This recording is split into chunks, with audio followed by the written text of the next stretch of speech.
Le trailer devait sortir initialement à 18h14 ce 14 février, joyeuse Saint-Valentin à vous. Est-ce que je l'ai passé tout seul? Exactement. Est-ce que ça fait mal? Bah, ouais, un peu. Mais on n'est pas là pour ça aujourd'hui. Ce petit trailer me rehausse la journée. Je suis content. Je suis content parce que déjà le premier trailer était une pépite.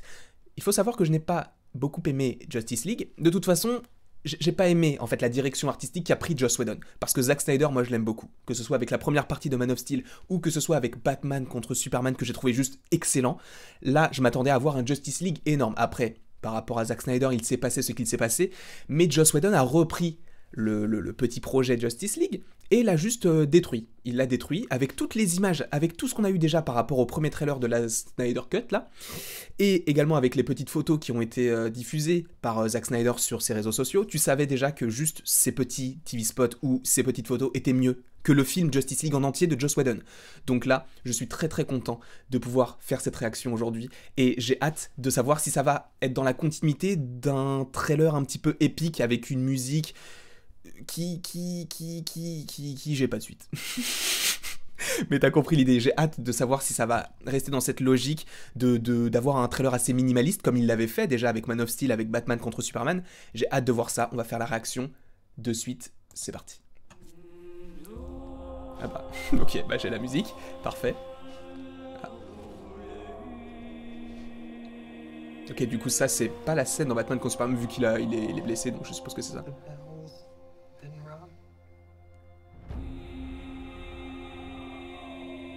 J'adore la musique.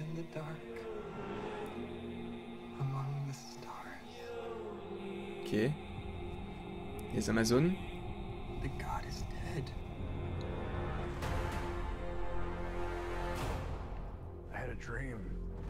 Là, il parle du rêve, donc ok, d'accord, qu'il a eu dans Batman contre Superman, du coup. Darkseid.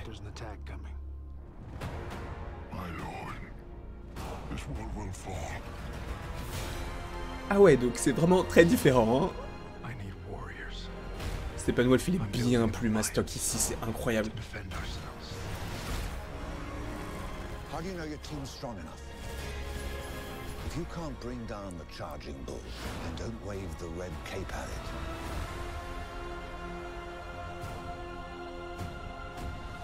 Incroyable. Ça, on avait déjà vu.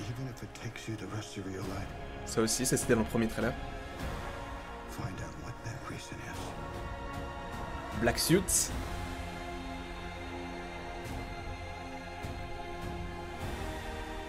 La musique est géniale, ça va totalement avec l'idée que je me faisais du film déjà en 2017 quand le film est sorti, c'est ce que j'attendais en fait. Et c'est pas ce que j'ai eu.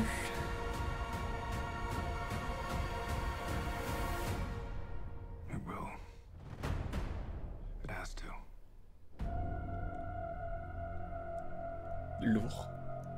Lourd. Le Joker.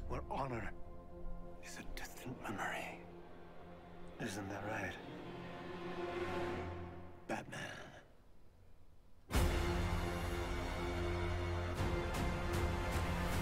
Oh là là. C'est énorme. Oh là, mais attendez, il va falloir m'expliquer quelque chose, la Warner. Attendez, je vais juste enlever ça. Du coup, hop, c'était bien ça. Ok. Excusez-moi.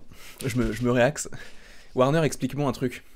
Comment vous pouvez faire une bande-annonce aussi stylée et un film aussi pourri en 2017? Oui, ce n'était pas le même réalisateur, mais il y avait quand même des mecs au-dessus qui décidaient des choses. Là, je suis désolé, mais ce trailer, il est incroyable. La musique, elle fait énormément. Je kiffe, je suis fan. Là, je peux te dire que ce film, je vais l'aimer. Je disais la même chose d'Iron Man 3, il était pas génial. Mais là, c'est incroyable.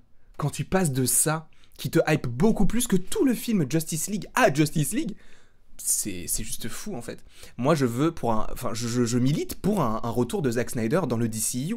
Tu as vraiment l'impression que c'est le seul qui peut faire son univers en fait, parce que tu sens que c'était pas l'univers de la Warner ou l'univers de DC, c'était vraiment l'univers de Zack Snyder avec sa vision des comics. C'était sombre, mais c'était hyper intéressant. T'avais de la politique, t'avais de savoir si Superman était un gentil ou un méchant avec Batman contre Superman.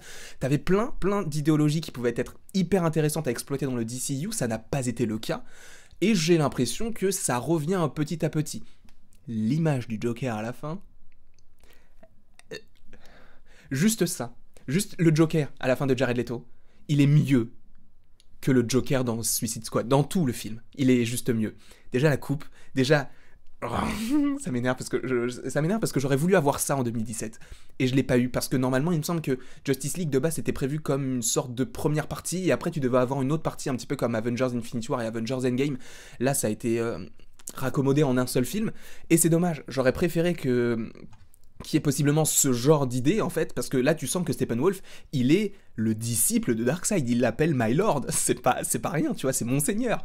Alors que dans le film Justice League de Joss Whedon, t'as vraiment que Steppenwolf. Tu as l'évocation de Darkseid, mais tu ne l'as pas visuellement, tu ne le vois pas, t'as pas d'idée. Alors que déjà dans Batman contre Superman, quand justement Bruce Wayne a la vision, et on en parle dans ce trailer, tu as cette idée d'avoir la planète où il y a le signe Oméga. Alors je ne me souviens plus de la planète, je suis vraiment désolé, mais...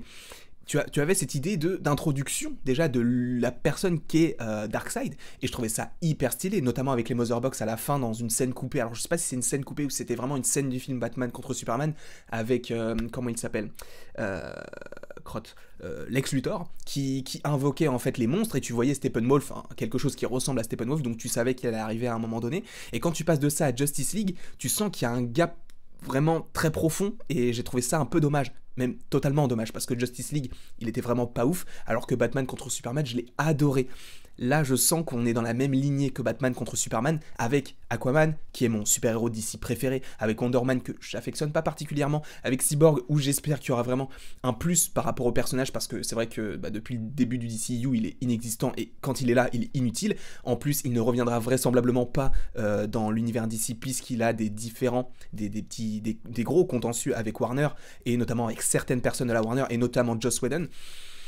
Donc lui, on le reverra pas, mais j'ai vraiment hâte de voir cette Snyder's Cut. Alors, j'espère qu'on va la voir pas pour le 22. Ce serait dommage si on l'avait pour le 22, parce que tu sais très bien qu'il y a des gens qui vont le télécharger illégalement et qui vont le voir avant et tout. C'est dommage en fait. Pourquoi ne pas le sortir en même temps? Alors oui, HBO Max, c'est pas disponible en France, mais ils peuvent possiblement trouver des accords, je ne sais pas, avec, je sais pas, OCS, avec MyCanal, j'en sais rien du tout, je suis pas connaisseur de tout ça, mais c'est dommage qu'on l'ait le 22 et pas le 18 février, et, enfin le 18 mars, pardon, et non là le 22 février, le 22 avril, pardon, en France, je me perds dans mes explications. En tout cas, c'est dommage. Mais j'ai hâte de le voir, ça me hype, ça c'est le DC que j'ai envie de voir, un DC sombre, un DC épique, un DC en fait, juste ça. En tout cas, j'espère que vous avez apprécié cette petite réaction et cette petite réaction aussi à chaud après, du coup, petite explication de ce que je pense de cette Snyder Cut. N'hésitez pas à l'aimer, à la partager, à la commenter et à vous abonner, cela me ferait extrêmement plaisir. Et après tout, selon Laïus, il ne me reste plus qu'à vous dire à la prochaine pour la prochaine.